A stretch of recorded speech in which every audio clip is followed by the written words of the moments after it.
নমস্কার সবাইকে। আশা করি সকলেই ভালো আছো। আমিও ভালো আছি। তো 10 তারিখে তো পুজো চলে আসলো, সবার কেনাকাটা কমপ্লিট তো। আর মাত্র কয়েকটা দিন বাকি, 4টে দিন বাকি।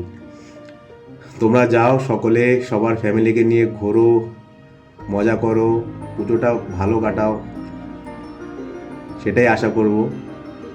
আর আমার মনটা খুব খারাপ এখন, কারণ আমি বাড়িতে নেই। আমি এই পুজোর টাইমে বাড়ির থেকে বাইরে আছি, পুনেতে আছি। এবছর আর আমার বাড়িতে যাওয়া হবে না।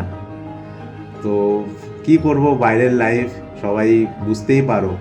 বাট যারা বাইরে থাকে তারা তো নিশ্চয়ই বুঝতে পারে কি বাইরে থাকলে মানে কেমন একটা মানে ফিলিংটা খুব অন্যরকম। বাড়ির থেকে দূরে থাকা, কোনো অনুষ্ঠান কোনো প্রোগ্রামের সময় বাড়ি থেকে দূরে থাকবে, তোমার কিচ্ছু মনে হবে না।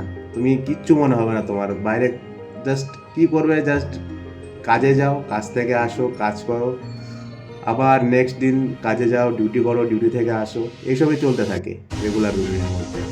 বাট ফ্যামিলির সাথে সেই এনজয়টা বাইরে থাকলে হয়, বাট বাইরে থাকলে কোনোদিনও সম্ভব নয় সেটা। তো আশা করি সকলেই ভালো কাটাবে পুজোটা, সবাই পুজোটা ভালো কাটাও, ঠিক আছে।